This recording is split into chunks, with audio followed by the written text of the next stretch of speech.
So, hello my dear friends, I hope you all are doing very good and your exam is very near. Last class में हमने growth and development का part 1 देख लिया था और जल्दी से आप सेशन को शेयर कर देंगे if you are watching this live, और नीचे मैं कमेंट बॉक्स में डिस्क्रिप्शन में इसका पार्ट 1 दे दूंगा। यह हमारा पार्ट 2 होगा and it will be very very much helpful for all the upcoming examination, specially UGC net examination और इंडियन इकोनॉमिक सर्विस एग्जामिनेशन, दोनों के लिए काफ़ी हेल्पफुल होगा। तो वीडियो को लास्ट तक देखेंगे और क्विकली शॉर्ट नोट्स बना लेंगे, ठीक है। And I will try to provide PPT also. यह पीपीटी आपको नवीनॉमिक्स के ऐप पे मिल जाएगा। तो let's start the session. App आपको डाउनलोड करना है गूगल प्ले पे जाके या फिर www.navinomics.in पे भी आप लॉगिन कर सकते हैं। चलिए, सेशन में काफ़ी ज़्यादा मज़ा आने वाला है। तो लास्ट क्लास का जो हमने करीब देखा था 15 to 20 मिनट्स का वीडियो था, उसको हम 2 से 4 मिनट में रिकैप करेंगे और फिर हम मूव करेंगे अपने सेकेंड पार्ट पे। लास्ट क्लास में हमने एडम स्मिथ की थियरी देख ली थी, उनकी बुक का नाम देख लिया था, क्या उनका view of points on the development, capital accumulation and all. And you will have some quiz kind of questions also at the end. तो ये हैं हमारे एडम स्मिथ जी, ये सब इनके एजम्पशंस हैं। और कुछ थियरी की अगर हम बात करें तो मैं इसको थोड़ा जूम कर देता हूँ, थोड़ा सा इसको आप पॉज करके पढ़ लेंगे। ऑल अबाउट एडम स्मिथ हमने देखा था कि थ्योरी ऑफ मॉरल सेंटिमेंट इन्होंने 1758 में दिया था। ग्लासगो यूनिवर्सिटी के भी ये प्रोफेसर रह चुके हैं फिलॉसफी के। स्टेशनरी स्टेट वगैरह क्या होता है, काफ़ी ईजी वे में दिया हुआ है और वीडियो को आराम से आप पॉज करके देखोगे, ठीक है। Wherever you get stuck, video को आप पॉज करके आराम से देखोगे। यह क्विक रैपिड सेशन है। It's all up to maximising your marks, ठीक है। ग्रोथ एंड डेवलपमेंट वगैरह काफ़ी ईजी टॉपिक है, बट इट्स अप टू कैसे आप चीज़ों को लेते हैं। देखिए, ये प्री कंडीशन वगैरह टेक ऑफ है, डिवीजन ऑफ लेबर पे इन्होंने दिया था, 2 सेक्टर इकोनॉमी की बात की थी, फिर agriculture sector is subject to law of diminishing return की भी इन्होंने बात की है, और सेज लॉ यानी कि सप्लाई क्रिएट्स ऑन डिमांड में भी है। तो इसको आप पॉज करके आराम से पढ़ेंगे। इसको मैं थोड़ा सा छोटा कर दे रहा हूँ, ठीक है। आई होप कि you have taken screenshot as well. चलिए हम आगे बढ़ते हैं। एडम स्मिथ हमने देख लिया था, रिकार्डन थ्योरी ऑफ डेवलपमेंट भी देख लिया था। रिकार्डन थ्योरी के बुक का नाम आप यहाँ पे एक बार जल्दी से नोट कर लेंगे, 1817 में आया था। उसके ये फीचर्स थे, और वो जो कॉर्न लॉ वाला था वो भी रिकार्डो से रिलेटेड है, तो उसको आप जल्दी से देख लेंगे, ठीक है। रिकार्डो को लेकर जो है यहाँ पर आपको सारा कंटेंट मिल जाएगा। लेट्स जस्ट 1 मिनट जूम कर देता हूँ मैं। हाँ, तो रेंट के बारे में पूछा जाता है कभी कभी। अकॉर्डिंग टू रेंट क्या रहता था, तो एपीएल और एमपीएल के बीच का जो गैप है, यह आपका, ये देखिए एपीएल है या एमपीएल है, यह जो गैप है यही आपका रेंट कहलाता था, एपीएल और इसके बीच का रेंट। तो देखिए यही है रेंट, वेज प्रॉफिट, यानी R plus P plus W. जैसे वाई बराबर सी प्लस आई प्लस जी होता है ना, तो अकॉर्डिंग टू रिकार्डो जो डिस्ट्रीब्यूशन होगा वह इसी के बीच होगा, ठीक है। तो रिकार्डो ने भी बोला था कि कैपिटलिस्ट स्टेशनरी स्टेज पे खत्म होने की ज़्यादा चांस है, कैपिटल एकोमुलेशन हो जाएगा, फिर उसके बाद री इन्वेस्टमेंट ऑफ प्रॉफिट नहीं करेंगे तो ग्रोथ नहीं होगा। इसलिए री investment of profit, capital accumulation और ग्रोथ, यह सीक्वेंस याद रखेंगे। एजम्पशंस इनके ये 3-4 एजम्पशंस थे। डिमिनिशिंग रिटर्न्स टू सेक्टर्स थे, वेज आपका मिनिमम रहेगा। और actually iron law of wages की बात की थी एडम स्मिथ ने, but propounded bye Adam Smith नहीं लिखेंगे। अगर ऑप्शंस में रिकार्डो रहे तो आयरन लॉ ऑफ वेजेस आप रिकार्डो की बात करेंगे। हालांकि यह it was like subsistence wage, ठीक है। All things are already given here. और मार्जिनल और प्रिंसिपल सरप्लस प्रिंसिपल की बात इन्होंने की थी। कभी कभी क्वेश्चन आता है, which of the following economics talks about marginal principle and surplus principle, तो रिकार्डो आप लिखेंगे, ठीक है। चलिए इसको भी आप स्क्रीनशॉट ले लेंगे पॉज करके आराम से। इसको मैं यहाँ पे अब हटा देता हूँ। चलिए हम आगे बढ़ते हैं। ये सब हमने देख चुका था, मार्क्स में काफ़ी डिटेल में हमने देख लिया था। क्विकली हम देखेंगे 3-4 चीज़ें। एमसीएम होता है, एमसीएम, और M dash minus M surplus होता है, ठीक है। MCM, M means M plus, तो एम हो गया रॉ मटेरियल, फिर सी से कोमोडिटी बनेगा, उससे सोल्ड एट मार्केट, और एम डैश और एम के बीच का गैप है वह होता है सरप्लस। सरप्लस क्यों होता है? Due to labour power. Very quickly we will go. So this value of labour goes to the capitalist from the surplus. ये जो सरप्लस होता है यही जाती है कैपिटलिस्ट के पास, और फिर उसको वो इन्वेस्ट करते हैं, तो फिर आगे उनका प्रॉफिट होता है। हाँ, अब हम देख लेते हैं इनके कंपोनेंट्स क्या हैं। जैसे टोटल वैल्यू ऑफ आउटपुट होगा C plus V plus S, where C is capital, constant capital जो कि रॉ इक्विपमेंट्स यही सब है। वी हो गया वेरिएबल कैपिटल। एक चीज याद रखेंगे, वेरिएबल कैपिटल में यहाँ पे सिर्फ और सिर्फ वेज रेट आएगा, यानी लेबर का वेज आएगा, नथिंग एल्स। ये काफी इंपॉर्टेंट है, वी का मतलब। फिर एस से सरप्लस हो गया। फिर कभी कभी पूछा जाता है रेट ऑफ सरप्लस, तो रेट ऑफ सरप्लस ये जब भी निकालेंगे आपको रेट ऑफ एक्सप्लॉयटेशन के थ्रू निकालेंगे। तो रेट ऑफ एक्सप्लॉयटेशन इनका होता है S by V, where S is profit, V means wage, wage means वही वेरिएबल कैपिटल। ये काफी इंपॉर्टेंट है, कंफ्यूज नहीं होंगे। तो in one line we can say rate of exploitation और रेट ऑफ सरप्लस सेम ही होता है। फिर रेट ऑफ प्रॉफिट, तो प्रॉफिट आपका टोटल पे निकलेगा, यानी एस बाय सी प्लस भी। ऑर्गेनिक कंपोजिशन ऑफ कैपिटल क्या होता है? सी बाय भी, ठीक है। तो इसको आप पॉज करके जल्दी से या तो स्क्रीनशॉट ले लेंगे या फिर पढ़ लेंगे। चलिए मैं अब आगे बढ़ता हूँ इसको। ये सब हमने देख लिया था, सुम्पीटर थ्योरी भी काफ़ी हमने देख लिया था कि कैसे वो फर्म वन और न्यू फर्म्स को डिस्ट्रॉय करता है। पॉज करके इसको देखेंगे, लास्ट लेक्चर में हमने इसमें काफ़ी डिटेल में दिखा था। थ्योरी ऑफ क्रिएटिव डिस्ट्रक्शन की भी बात इन्होंने की थी, ठीक है, और बिजनेस साइकिल को भी इन्होंने काफ़ी अच्छे से एक्सप्लेन किया था कि कैसे आता है। लेविस मॉडल में हमने काफ़ी डिटेल में देखा था। लेविस मॉडल में अच्छे से याद रखेंगे, एवरेज प्रोडक्टिविटी ऑफ लेबर से वेज रेट तय होता है, ठीक है। इनके बुक का आप नाम ज़्यादा याद रखेंगे, economic development with unlimited labour supply of labour. तो जैसे ही अनलिमिटेड सप्लाई ऑफ लेबर आएगा याद समझ जाएंगे, लेविस मॉडल है 1954 यह याद रखना जरूरी है, ठीक है। कैपिटलिस्ट सेक्टर पे इन्होंने भी ध्यान दिया था। एजम्पशंस हैं ये 3-4 एजम्पशन है। Diminish sector of modern sector, modern sector का मतलब हो गया इंडस्ट्रियल सेक्टर, ठीक है। डुअलिज्म इकोनॉमी में कौन कौन आएगी, एग्रीकल्चरल आएगी और इंडस्ट्रियल सेक्टर आएगी। तो average productivity of labour decides the wage rate, not marginal productivity of labour, जो कि थियोरी ऑफ प्रोडक्टिविटी में भी कहती है मार्जिनल प्रोडक्टिव, बट इन्होंने कहा नहीं, एवरेज प्रोडक्टिविटी ऑफ लेबर। और लास्ट लेक्चर में हमने लेविस का अच्छे से डिटेल में देखा था कि कैसे कैसे लेबर शिफ्ट होगा। फिर यहाँ पे 30% एक्स्ट्रा वेज दिए जाएंगे इंडस्ट्रियल सेक्टर में, and it will be goes to the surplus of the capitalist and they will reinvesting, ठीक है। इसके 2-4 क्रिटिसिज्म है। सबसे बड़ा जो क्रिटिसिज्म है कि यह वन साइडेड थियरी है, ओनली लेबर सप्लाई पे काम करती है, does not focus on demand aspect, and also does not focus on कि अगर मान कर चलिए कैपिटल इंटेंसिव हो जाए, कैपिटल इंटेंसिव टेक्नोलॉजी हो जाए तो लेबर की संख्या तो कम हो जाएगी। Despite surplus labour they will not demand more labour. तो यहाँ पे कैपिटलिज्म का क्या होगा, हो सकता है अगर लेबर के भरोसे हैं तो आपका फिर डिस्ट्रक्शन शुरू हो जाएगा एंड सिस्टम विल कोलैप्स, ठीक है। यहाँ तक हमने देख लिया था। आई रिमेंबर रोस्टो तक हमने देख लिया था। एज आई टोल्ड कि 5 से 7 मिनट में मैं कुकलू देखूंगा, ठीक है। रोस्टो मॉडल ऑफ ग्रोथ में क्या था आपका, 5 स्टेजेस थे। 5 स्टेजेस के सीक्वेंस याद रखेंगे। TPTDH याद रखना है, TPTDH, ठीक है। T से ट्रेडिशनल सोसाइटी, P से प्री कंडीशन, T से टेक ऑफ, D से ड्राइव टू मैच्योरिटी, और हाई से हाई मास कंजम्पशन लास्ट में तो आएगा ही। याद रखना 1920s में यह यूएसए रीच कर चुकी थी, जिस कारण से ग्रेट डिप्रेशन भी वहां आ गया था। इसके बाद क्या ही आएगा, फिर से वही सिस्टम आएगी। तो रोस्टो जो ग्रोथ है, पॉज करके थोड़ा जल्दी जल्दी पढ़ेंगे। ट्रेडिशनल सोसाइटी क्या होती है, इसको प्री न्यूटियन सोसाइटी भी बोलते हैं, प्री न्यूटियन सोसाइटी, ठीक है।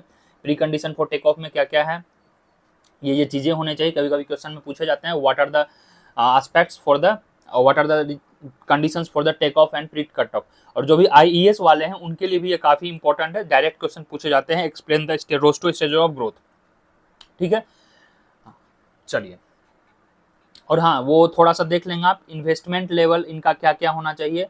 तो जो आपका pre condition of take off है वहाँ पे 5% के आसपास होना चाहिए। टेक ऑफ स्टेज में 10 to 12% के आसपास होना चाहिए। और ड्राइव टू मैच्योरिटी में नियरली 20% तक पहुँच जाती है, जो कि अभी इंडिया है हमारा। पूछा जाएगा इंडिया चाइना कब थी टेक ऑफ स्टेज में, तो 1950s के आसपास, 1950-52 में India and China take off stage में आ चुकी थी। क्लियर। चलिए, इसके कुछ क्रिटिसिज्म है, पॉज करके आप जल्दी से पढ़ लेंगे, ठीक है। तो आई होप कि आपको सेशन में मजा आ रहा होगा गाइस।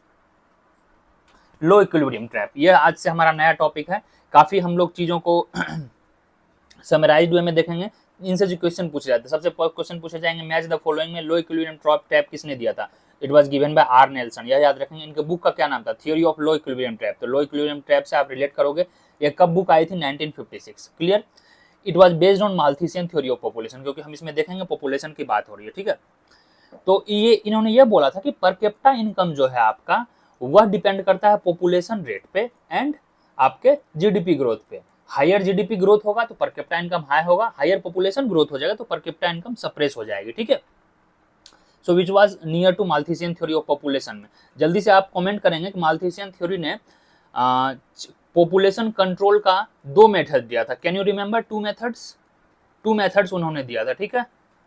एक था उनका नेचुरल मेथड और सेकेंड था पॉजिटिव चेक्स, ठीक है, पॉजिटिव चेक्स। जल्दी से कमेंट करेंगे कि नेचुरल मेथड के अंदर क्या क्या आता है और पॉजिटिव चेक्स के अंदर क्या क्या आता है। ओके, चलिए।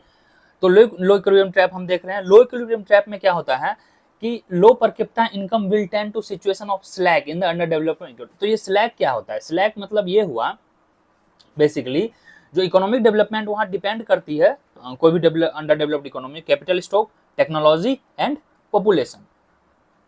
Slack growth works like inertia and will keep economy at low equilibrium level of trap. अब हम थोड़ा डायग्राम से समझेंगे। तो यह एक डायग्राम है, अगर आप आईईएस वगैरह या फिर जो भी डिस्क्रिप्टिव एग्जाम की तैयारी कर रहे हैं इस डायग्राम को अच्छे से बना लेंगे। मैं पॉज कर दे रहा हूँ। और अगर आप यूजीसी नेट, जेआरएफ वगैरह या फिर वन लाइनर एग्जाम की तैयारी करते हो, ये डायग्राम आपके काम का नहीं है। इस डायग्राम में बेसिकली यह बोला जा रहा है, मैं थोड़ा सा इसको जूम कर दूंगा, फिर मैं डायग्राम दिखाऊंगा। यह हैंड रिटन नोट्स है, नबीनॉमिक्स ऐप पे आपको मिल जाएगा, जो भी क्लास वगैरह लिए होंगे, क्लासेज आर रनिंग। तो थियरी ऑफ माल्थीसियन बेस्ड है। उसके बाद ये क्या कहते हैं कि स्टेबल लेवल ऑफ पर कैपिटा इनकम जो है वो सेविंग और इन्वेस्टमेंट रेट पे डिपेंड करती है, या कितनी लो है या कितनी हाई है। और इसको ब्रेक करने के लिए आगे हम देखेंगे कि एक critical minimum level of investment की जरूरत होती है, तो फिर आप आगे जाओगे।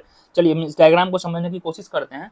तो percentage rate of population, population आपका जो है डीपी बाई बी, देखिए पहले पॉपुलेशन रेट बढ़ेगा, फिर आपका स्टेबल हो जाएगा, जब आप डेमोग्राफी के स्टेज पढ़े होंगे फिर आपका कमेगी।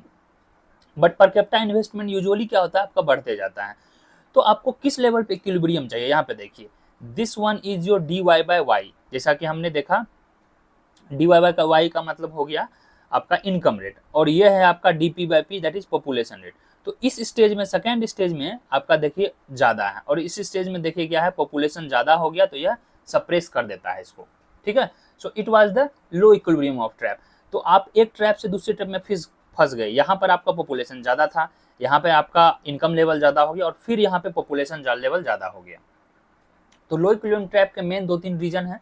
इनएफिशिएंट प्रोडक्शन प्रोसेस, स्लैक की हमने बात की, सोशल इंफ्रास्ट्रक्चर की कमी होना, कोरिलेशन बिटवीन पर कैपिटा इनकम और पॉपुलेशन, और इसके डिमेरिट्स हैं, 2-4 डिमेरिट्स हैं, ठीक है। अब बात कर लेते हैं हम लोग कि क्रिटिकल मिनिमम एफर्ट थ्योरी क्या है। क्रिटिकल मिनिमम एफर्ट थ्योरी में 2 चीज याद रखेंगे, शॉक्स और स्टिमुलेंट्स, ठीक है।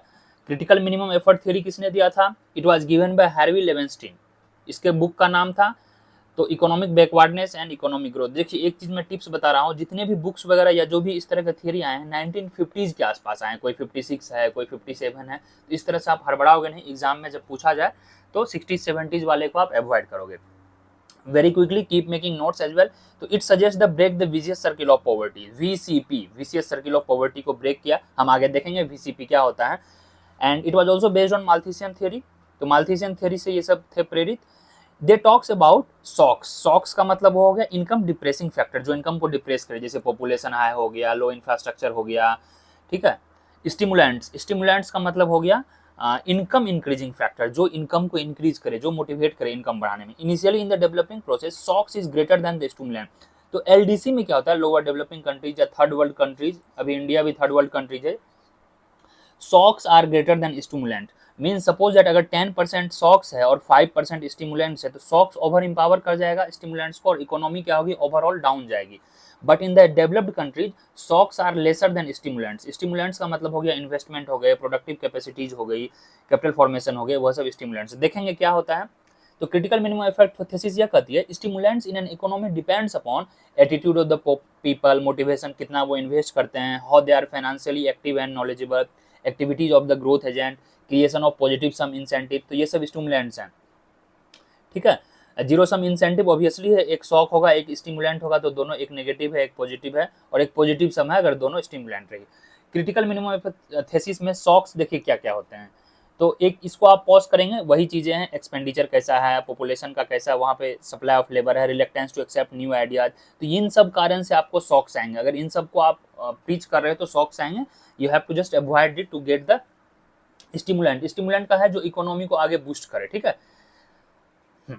चलिए वही चीजें यहाँ लिखी हुई है। क्रिटिकल मिनिमम एफर्ट थीसिस का अब हम बात कर लेते हैं कि उन्होंने बात की थी कि एंटरप्रेन्योर होना चाहिए। जैसे इंडिया में अभी देखोगे तो स्टार्टअप कल्चर काफ़ी ग्रो कर रहा है, फिर बिजनेस वगैरह क्रिएशन की ज़्यादा बात कर रही है, ईज ऑफ डूइंग बिजनेस बढ़ रहा है, ठीक है। ये सब इसके कुछ डिमेरिट्स हैं। अगर आप आईएएस के एग्जाम की तैयारी कर रहे हो तो this things you should keep in mention, ये सब आप वहाँ पे थोड़ा डिमेरिट वगैरह लिख सकते हो, ठीक है। चलिए 10 से 12 मिनट और सेशन रहेंगे, और इसको फिर हम रैप अप करेंगे। चलिए, तो इसी में एक आती है इनकम इंक्रीजिंग फोर्सेज और इनकम डिक्रीजिंग फोर्सेज। तो जो इनकम डिप्रेसिंग फोर्सेज हैं इसी को हम लोग बोल देते हैं सॉक्स। ये आप देखिए, इनकम डिप्रेसिंग फोर्सेज जो एलडीसीज हैं उसमें ज़्यादा है, तो यह ओवर इंपावर कर गई। और इनकम इंक्रीजिंग फैक्टर जो है इसको बोलते हैं हम लोग स्टिमुलेंट्स, ठीक है। स्टिमुलेंट्स, स्टिमुलेंट्स का मतलब हो गया वही इन्वेस्टमेंट, स्टार्टअप वगैरह वगैरह, ठीक है। तो जब ये ज़्यादा रहेगी, देखिए यहाँ तक ये ज़्यादा है, everything is well and good. अब देखिए इस पॉइंट में, थर्ड पॉइंट में यह ज़्यादा हो जा रही है, तो यह फेज दिखाया है। इट ऑल्सो डिपेंड्स अपॉन कि आपका पॉपुलेशन कैसा है, आपके लोगों के हैबिट कैसे हैं। तो उसको मेंटेन करने के लिए यह वाला जो ग्राफ है यह नीचे होना चाहिए, जैसे देखिए यहाँ पे, ठीक है। तो यहाँ पर अगर इकोनॉमी रही दिस पॉइंट, तो यहाँ से क्या होगी, यहाँ पर देखिए इनकम इंक्रीजिंग फोर्सेज ज्यादा है तो यह कम है, परंतु इससे भी ज्यादा है इनकम डिक्रीजिंग फोर्सेज, तो this will go like this, तो यहाँ पे सेपरेट होगा। परंतु जब यहाँ पे रहेगी ये जो एक्स वाला है, एक्स क्या है, इनकम इंक्रीजिंग, यहाँ से बढ़ रही है, इनकम डिप्रेसिंग, यह कम रही है, तो this is good, this brings stability, यहाँ पर से अनस्टेबिलिटी आएगी, यहाँ पे डाइवर्ट होगा और यहाँ पर कन्वर्ट होगा, क्योंकि देखिए यहाँ पे देखिए ये आपका पॉजिटिव जोन है, गुड जोन है, ठीक है। चलिए, so it was all about, diagram बना लेंगे आप जल्दी से, क्रिटिकल मिनिमम एफर्ट था। अब याद कर लेते हैं बिग पुश हाइपोथेसिस, बस याद रखना है, बिग पुश हाइपोथेसिस रोजेंस्टीन नॉर्डन ने दिया था, यह आप थोड़े से उनके जो वर्क है उनको याद रखेंगे। एजम्पशंस वही था कि इकोनॉमी ऑफ स्केल वगैरह है। बिग पुश मतलब एक खतरनाक शिफ्ट चाहिए इन्वेस्टमेंट का, तो वह कहाँ से होगी, इकोनॉमी ऑफ स्केल चाहिए और ओलिगोपोलिस्टिक स्ट्रक्चर चाहिए, मतलब 2-4 बड़े बड़े प्लेयर होने चाहिए, ठीक है। तो यही है theory of big push. Big push नाम से ही हो रहा है कि एक बड़ा सा पुश चाहिए to run the economy in the with the larger speed, ठीक है। तो इन्होंने कुल इंडिविजुअलिटी की बात की थी, economies of structure resulting from the wide scale बनाएंगे, चीप रॉ मटेरियल हो जाएगा। इसको पॉज करेंगे थोड़ा सा। 3 तरह के इंडिविजिबिलिटी थी, प्रोडक्शन की, डिमांड की, ठीक है, ठीक है। बस थोड़ा थोड़ा पढ़ लेना है, और कहीं भी आपको लगे कि किसी तरह का इंडिविजुअलिटी से क्वेश्चन आए तो वह समझ लीजिएगा बिग पुश थियरी से। चलिए इसको आप नोट डाउन करेंगे। वही है मार्केट में कैसे लार्जर डिमांड क्रिएट करना है, जो आईएएस वाले उनके लिए ये डायग्राम इंपॉर्टेंट है, otherwise you can just skip, no problem. Pause करके, ठीक है। सप्लाई साइड इंडिविजुअलिटी है, ठीक है, ये सब मेरिट डिमेरिट है। तो कुल मिला के जो बात है big push theory, unbalance growth theory, low equilibrium level of trap, ये आसपास आपस में काफी कनेक्टेड है। मोस्टली यह क्या करता है, जब आप देखोगे बैलेंस और अनबैलेंस ग्रोथ थियरी, तो यह मैक्सिमम जो इसके विचार हैं वह अनबैलेंस ग्रोथ थियरी से मिलती है, उसके ज्यादा प्रोपोनेंट थे, क्योंकि एक आपको शिफ्ट चाहिए होता है। अभी हम देखेंगे बैलेंस ग्रोथ थियरी क्या क्या इसको बोलती है। हाँ, एक चीज और आप याद रखोगे, जो मैच द फॉलोइंग है, ये जो बिग पुश थियरी है, बिग पुश थियरी ही आगे चल के आई थिंक एक सेकंड बैलेंस ग्रोथ थियरी में सप्लाई में चेंज हुई थी। Yes, all theory of balance growth theory was promoted by Ragnar Nurkse, Lewis and Rodan. मैंने बताया था, मतलब ये सारे सेक्टर की बात करते हैं, ठीक है। चलिए बैलेंस ग्रोथ थ्योरी को हम जल्दी से देख लेते हैं। बैलेंस ग्रोथ थ्योरी में वीसीपी वगैरह भी आएंगे, ये 3-4 इकोनॉमिस्ट का नाम रखेंगे, पूछे जाते हैं which of the following economist belongs to balance growth theory और अनबैलेंस ग्रोथ थ्योरी, ठीक है। तो according to balance growth theory सारे सेक्टर में इक्वली इन्वेस्टमेंट होना चाहिए, साइमल्टेनियस होना चाहिए to create the social overhead capital and greater economy of scale. जैसे अब एग्रीकल्चर सेक्टर है, फूड है, इंडस्ट्रियल सेक्टर है, एक्सपोर्ट सेक्टर है, इन सब में इक्वली इन्वेस्टमेंट होना चाहिए, ठीक है। That is non is your balance growth theory, but unbalance growth theory इस तरह की कोई बात नहीं करती है, ठीक है। तो नाउ लेट्स मूव अहेड।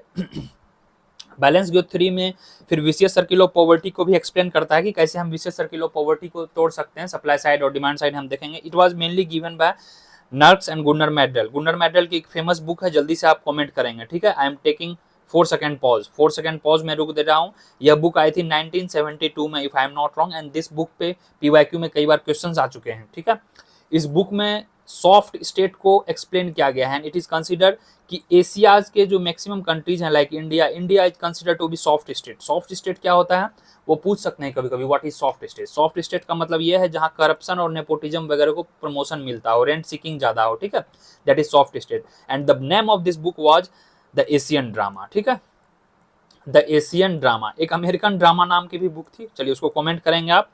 तो problem of capital under developed countries 1953 में ये बुक आई थी। बैलेंस ग्रोथ का मतलब वही है कि सब कुछ बैलेंस वे में होगा मोटा मोटी। चलिए, यह काफ़ी ज़्यादा इंपॉर्टेंट है और पीवाईक्यू में मैंने देखा, पीजी एंट्रेंस में भी, नेट में भी यह पूछा गया है, इनफैक्ट जामिया के एंट्रेंस में भी यह पूछा गया था कि डिमांड साइड और सप्लाई साइड में आप मैच द फॉलोइंग करें। तो स्टार्ट याद रखिएगा, लो इनकम से तो स्टार्ट होगा ही, जो सप्लाई साइड होगा उसमें लो सेविंग आ जाएगी, और जो डिमांड साइड होगा वहाँ पे लो डिमांड आ जाएगी, क्लियर। तो सप्लाई साइड में saving, because saving is the part of supply, और investment demand is the part of demand, फिर बाकी वही चलेगी, low investment low capital formation low productivity. यहाँ भी वही है, low investment low capital formation low productivity, ठीक है। ये काफ़ी ज़्यादा इंपॉर्टेंट हो जाता है। एंड ये जो वीसीपी था यह रैगनर नर्क्स दिए थे। Last 3 to 4 minutes quickly will wrap up balance growth theory, merits demerits, इसको पॉज करके आप जल्दी से पढ़ लेंगे। ठीक, अभी हम बात करेंगे अब अनबैलेंस ग्रोथ थ्योरी, उसमें आपको और क्लैरिटी मिल जाएगी। हाँ, तो अनबैलेंस ग्रोथ थ्योरी देते Hirschman and his famous work was the strategy of economic development 1958, very very important. हाँ, 2-3 चीजें हैं यहाँ पे, डाइवर्जेंट सीरीज की बात करेंगे, convergent and divergent, multiple equilibria की बात करेंगे। ठीक है, मल्टीपल इक्विलिब्रिया। चलिए, अनबैलेंस ग्रोथ थ्योरी में कन्वर्जेंट सीरीज था और डाइवर्जेंट सीरीज था। हम देखेंगे कि कन्वर्जेंट और डाइवर्जेंट क्या होता है। यह डाइवर्जेंट क्रिएट जो करती है, आई थिंक यह एसओसी का काम है, एसओसी और डीपीए दोनों मिलकर काम करती है, that I will be sharing you. Unbalance growth theory में देखिए कन्वर्जेंट सीरीज क्या होता है, the source of investment from private enterprises, यह कन्वर्ज होती है। और डाइवर्जेंट क्या होता है, ये इट क्रिएट मोर इकोनॉमीज और it comes through SO, social overhead capitals, SOC. अब हम देखेंगे एसओसी और ये क्या होता है। देखिए, मैं आपको अब दिखाता हूं कि क्या होता है social overhead capital to directly over capital. ठीक है, अनबैलेंस एक होता है पाथ 1, ठीक है, पाथ 1 होता है और एक पाथ 2 होता है, जिसको पाथ ए और पाथ बी भी एपी थ्रिलवाल के बुक में लिखा हुआ है। तो पाथ ए का मतलब हुआ एसओसी से डीपीए में जाएंगे हम। ठीक है, जैसे आपने रोड बना दिया, स्कूल बना दिया, इंफ्रास्ट्रक्चर दे दिया, तो यहाँ से प्राइवेट प्लेयर्स को बिजनेस स्टार्ट करना ईजी होता है, private player will be motivated for the better investment. पर डीपीए से एसओसी काफी टफ होगा, क्योंकि डीपीए को इस्टेब्लिश करने में कोई होप नहीं रहेगा until unless there is SOC. एक लाइन में आप समझोगे, एसओसी का मतलब होता है सोशल ओवरहेड कैपिटल। मैं अभी आपको दिखाऊंगा, ये रहा सोशल हेड ओवरहेड कैपिटल का मतलब हुआ मेनली पब्लिक एक्सपेंडिचर, रोड बनाना, हॉस्पिटल बनाना, जो लार्ज एक्सपेंडिचर है जहां पे डायरेक्टली प्रोडक्टिव एक्टिविटीज ना हो। और डीपीए का मतलब है प्राइवेट एक्सपेंडिचर। अगर स्टिल आपको डाउट है तो नीचे कमेंट करेंगे, मैं उसको एक्सप्लेन कर दूंगा। तो यही है कन्वर्जेंट डाइवर्जेंट। यहाँ पर देखिए, यह जो यह वाला पोर्शन है डीपीए होगा और यह वाला एसओसी है।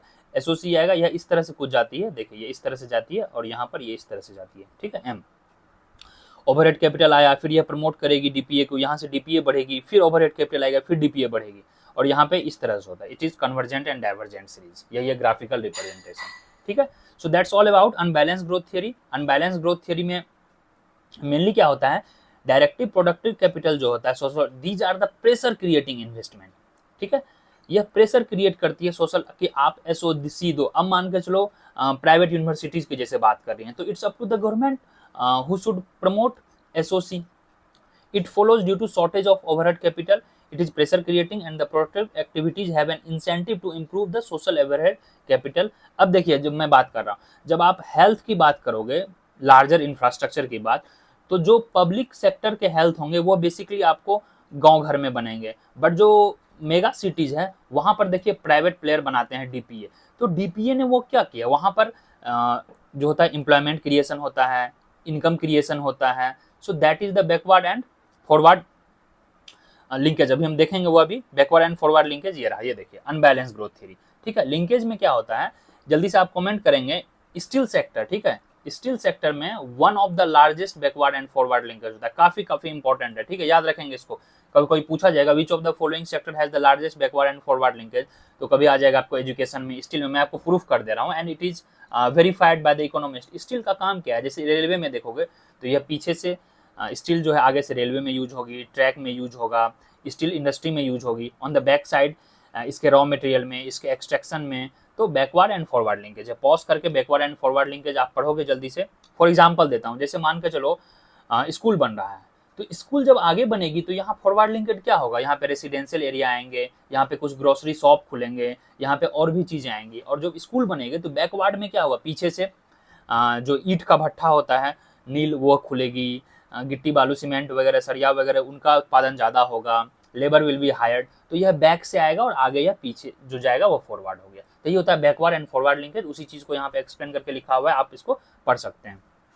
क्लियर, चलिए, तो आई होप कि it's done. Last 2 to 3 pages left, will just wrap up. Merit of unbalance growth theory, demerit of unbalance growth theory दिया हुआ है, मेरिट डिमेरिट आप कर लेंगे।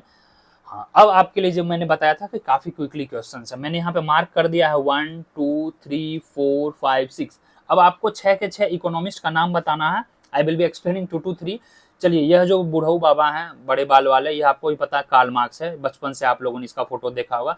और शुरू में मैंने इसको दिखा दिया था, तो यह हमारे एडम स्मिथ जी हैं, जो कि फादर ऑफ इकोनॉमिस्ट बोले जाते हैं। कार्ल मार्क्स की बुक का नाम है दास कैपिटल। आप जल्दी से कमेंट करेंगे व्हेन डिड दिस बुक कम। ठीक है, यह बुक कब आई थी, जल्दी से कमेंट करेंगे दास कैपिटल। बाकी जो 4 इकोनॉमिस्ट हैं 1 2 4 5 6 जल्दी से आपको बताना है क्या है। आपको लिखना है 1 लिख के ऐसे, 2 लिख के इकोनॉमिस्ट का नाम, 3 लिख के इकोनॉमिस्ट का नाम, 4 लिख के, 5 लिख के, 6 लिख के इकोनॉमिस्ट का नाम। ठीक है, आप चेक कर सकते हैं स्क्रीनशॉट लेके कहीं से, गूगल लेंस से या कहीं से आप पता करो। I would really appreciate if you comment guys, and I hope you have definitely enjoyed the session. जितना मैंने करा दिया इतना अगर आप कर लेते हो ग्रोथ एंड डेवलपमेंट से, एटलीस्ट 4 से 5 क्वेश्चंस कहीं नहीं जा रहे हैं, फॉर श्योर 10 मार्क्स पक्का है। इससे ज़्यादा डिटेल में नहीं पढ़ना है। क्रोनोलॉजी मैंने बता दिया, बुक मैंने बता दिया। ठीक है, चलिए थैंक यू सो मच। और कोर्स रिलेटेड सारे जानकारी आपको नवीनॉमिक्स ऐप पे मिल जाएंगी। नवीनॉमिक्स ऐप पे हमारा चल रहा है क्लास, चाहे आईएएस का हो, यूजीसी नेट का हो, आरबीआई का बैच जल्दी लॉन्च हो जाएगा, सीयूटी पीजी का भी कोर्स चल रहा है, और यूजीसी नेट दिसंबर का भी बैच हमारा चल रहा है। Okay, so thank you so much. You can just call us for any time. This is all detail. You can follow us on the Instagram पे बहुत सारे आपको फ्री में क्विज मिलेंगे। टेलीग्राम चैनल नीचे होगा, it is my personal Telegram, और Telegram channel होगा नीचे, लिंक दिया होगा, उसको आप ज्वाइन कर सकते हैं। I would really appreciate if you put any kind of good comment so that it will motivate us to create such kind of content, and which has some larger impact, especially for the people who cannot afford, and we ensure we provide quality and affordable classes so that people should not have any kind of barrier in achieving their success. Okay, चलिए bye bye guys. और चलिए मैं इसको आपको दिखा देता हूँ 6 के 6। ठीक है, और नवीनॉमिक्स ऐप डाउनलोड कर लेंगे। ठीक है, नवीनॉमिक्स ऐप जो है यह आपको पीडीएफ नवीनॉमिक्स ऐप पे मिल जाएगा। ठीक है, नवीनॉमिक्स ऐप पे आप डाउनलोड करेंगे, नवीनॉमिक्स ऐप पे आपको यह पीडीएफ मिल जाएगी। ठीक है, just you download, go to the free material पे जाओगे, आपको वह मिल जाएगी। This PDF will be uploaded there. चलिए बाय बाय गाइज। ठीक है, और इसको आप जल्दी से कमेंट करेंगे 1 2 3 4 5 6 क्या था। चलिए, मजा आया होगा सेशन को, शेयर करेंगे सेशन को, और मिलूंगा मैं आपसे अगले सेशन में। तब तक के लिए wish you all the best for your examination guys.